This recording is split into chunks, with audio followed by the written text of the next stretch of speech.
አሰላሙ አለይኩም ወራህመቱላሂ ወበረካቱ። ድና የተከበራችሁ ቤተሰቦቼ እንዴት ናችሁ? ልኝ ደህና ናችሁ ወይ? አልሐምዱሊላህ ደህና ነኝ። ስራ እንዴት ነው? ጤንነት ሁሉም ሰላም፣ ሁሉም አማን ነው። እኔ ጋር አልሐምዱሊላህ ደህና ነኝ። እንደምትመለከቱ ቁጭ ብያለሁ እና አንዳንድ ጥያቄዎች ልመልስላችሁ እስኪ ዛሬ ያልመለስኩላችሁ ማለት ነው። ከእህትሽ ጋር ለምን 12 አመት አልታያችሁም? አንደኛ በእርግጥ በ2007 ተገናኝተናል። በ2007 እጃዛ 2 ወር መጥቼ ሄድኩኝ። ከዛም በኋላ እሷም ከ2 አመት በኋላ ነው እንደዛ ነው እሷም ሄደች። በእርግጥ አሁን 8 አመቷ ነው እሷ ራሱ ስደት። መጀመሪያ 4 አመት ሰርታ መጣች። ድጋሜ 4 አመት ሰርታ ይኸው ልትመጣ ነው ማለት ነው። ማሻአላህ። ስለዚህ በዛ ምክንያት ነው ያልተገናኘ ነው። ሌላው ደግሞ ጠለብ ነው ወይ የሰራሽው 12 አመት አላችሁኝ። እኔ ኮንትራት የሰራኝ 3 አመት ብቻ ነው። አልሐምዱሊላህ 3 አመት ሰርቻለሁ ኮንትራት። ያው ጉንፋን አልለቅሽም ብሎኛል። ዱአ አድርጉልኝ። ልጄ ራስ ታሞብኛል በጉንፋን የመጣው ዱአ አድርጉልኝ። ሌላው ደግሞ 3 አመት እንዳልኳችሁ ኮንትራት ሰራሁኝ። ኮንትራት 3 አመት ከሰራሁኝ በኋላ ጠፋሁባቸው ማለት ነው። የታባታቸው በጣም ይከብድ ነበር። በጣም ከባድ ቤት ነበር የምሰራው። ስራው በጣም ነበር የሚከብደው። እንደውም አሁን ልጆች እኮ ጨምላቆች ናቸው። በነገራችን ላይ በርትታችሁ ስሩ፣ አትጨማለቁ። ትንሽ በዛብኝ ይላሉ። የወጣችሁ ለምንድን ነው? ቤተሰቡም በሬ ሽጦ መሬት ሽጦ ስንት መስዋዕት ከፍለው አይደል እናንተ የሚልኳችሁ። ስለዚህ በርትታችሁ ስሩ። ስልክ ይቅርባችሁ። ወላሂ ነው የምላችሁ። በአሁኑ ሰዓት አብዛኛው እህቶቻችን በስልክ ምክንያት ነው በ2 ወር በ1 ወር በ3 ወር የሚባረሩት። ለምን? ስለዚህ ጠንክራችሁ ስሩ። ከወጣችሁ በኋላ ጠንክራችሁ ስሩና ቤተሰቦቻችሁ ለውጡ፣ ራሳችሁ ለውጡ ማለት ነው። ስለዚህ በስልክ ምክንያት እንደገና አሁንም የሆነ ስራ በዛብኝ ብላችሁ ሮጣችሁ የምትመጡ ልጆች ስነ ስርዓታችሁ ያዙ። ወላሂ ነው የምላችሁ። ስንት መስዋዕት ከፍለው ቤተሰብ ትላካላችሁ እና ከባድ ነው። እኛ እኮ ያኔ ስልክ አናቅም ነበር ወላሂ። በ3 ወር በ2 ወር አንዴ በሳምንት እሱም በ15 አንዴ ነበር ቤተሰብ የምናገኘው ማለት ነው። አሁን ግን አልሐምዱሊላህ እንደ ድሮ አይደለም። ስለዚህ ጠንክራችሁ ስሩ። አዲስ የሆናችሁ እዚህ ትሰሙኛላችሁ። ጠንክራችሁ ስሩ፣ ተለወጡ። እንደምታዩት ነው ኢትዮጵያ ከሆነ ማፊ ለውጥ ማፊ ስራ። ያኔ ስራ የለም። በቃ እንደምታዩት ነው። አይታችሁት ነው አይደል የምትሄዱት። ለለውጥ ብላችሁ አይደል የወጣችሁት። ተለወጡ፣ ቤተሰቦቻችሁ ለውጡ።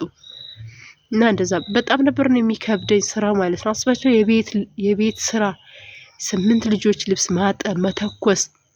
እንደገና ሰውየው 3 ሚስት ነበረው፣ ግን እኔ የምሰራው የ2 ሚስቱ ነበር የምሰራው። እንደገና እንትን ነበረው ፍየሎች ነበሩ። ወላሂ ነው የምላችሁ ፍየሎች ነበሩ። ሄጄ የፍየሉ ጠዋት የሚታለብ ከሆነ ጠዋት ይታለባል። ወደ 200 ፍየል ነበራቸው።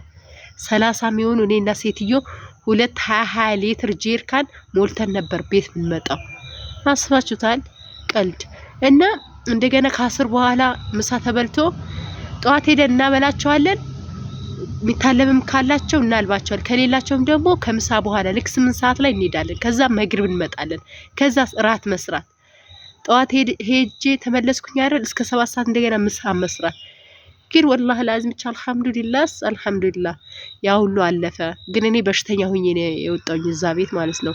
የወገብ ዲስክ ታምሜ ነው የወጣሁኝ እዛ ቤት። በጣም ተጎዳሁኝ። ምክንያቱም እኔ ነበርኩኝ የሚበሉትን ምግቦቻቸው በመኪና ማወርደው ምሸከመው እኔ ነበርኩኝ። ግን እዛ ቤት ተጎድቼ ወጣሁኝ ማለት ነው። እና ተጠንቀቁ፣ ከባድ ነገር ተጠንቀቁ እህቶቼ።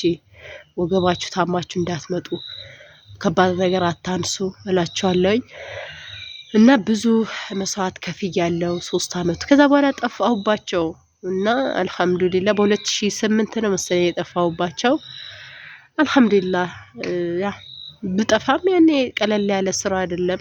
ብቻ አለ ቢከብድም ትወጣላችሁ፣ ትቀይራላችሁ። አልሐምዱሊላህ እና በዛም ወደ ትዳር እንገባውኝ አልহামዱሊላህ ልጅ ወለኩኝ ላኩኝ ያው አሁን 2 አመት ሊሞላ ነው ሀገር ከገባውኝ አልহামዱሊላህ ሌላ ሁለተኛ ወለድኩኝ ማለት ነው አልহামዱሊላህ አላህ ያሳድግልኝ ማለት እና እናንተም ያው ኑ በተለይ ሀገር ናፈቀኝ የምትሉ 2 አመታችሁ ከሞላ ኢጃዛ ወስታችሁ የ2 ወር 1 ወር ሚሆን ኑ ቤት ሀገር ግቡና አርፋችሁ ቢያንስ ሀገሩ ምኑን አውቃችሁ ትመለሳላችሁ እዛ ዝም ብላችሁ አትቅሩ እኔም 10 አመት የቆየሁኝ እኮ ህጋዊ ቢሆን መጥቼ ሄዳለሁ ግን ህጋዊ አልሆንኩም ነበር ህገወጥ ስለሆንኩኝ ያው ሁሉ አመት የቆየሁኝ ማለት ነው ስለዚህ እኔ ተጠቅሜበታለሁ ያኔ አልহামዱሊላህ እዛውም ትዳር ያስኩኝ ወለድኩኝ ላኩኝ ከዛ በኋላ ቤቴ ሰራኝ አልহামዱሊላህ ስለዚህ ጠንክሩ ነው ያኔ በጣም እድሜያችሁ ደግሞ ትንሽ ከፍ ያለ ደግሞ ብቻ ዱንያ አታሳዱ እዛው አግቡ ከፈለጋችሁ አግቡ ወይም ኑና አግቡ ዱንያ ያው ነች ሞልታ ማትሞላ ሲጀመር ማትሞላ በስ ግን ኑና ትዳር ያዙና ትዳራችሁን ትንበሉ ያው ነው ነገ ልጅ ማጣት አለ ልጅ መውለድ አትችሉም ትባላላችሁ ስለዚህ ተመክር ስሙ ኑ ብዙ ወላሂ ነው አሁን እርጉዝ ሆኜ ስከታተል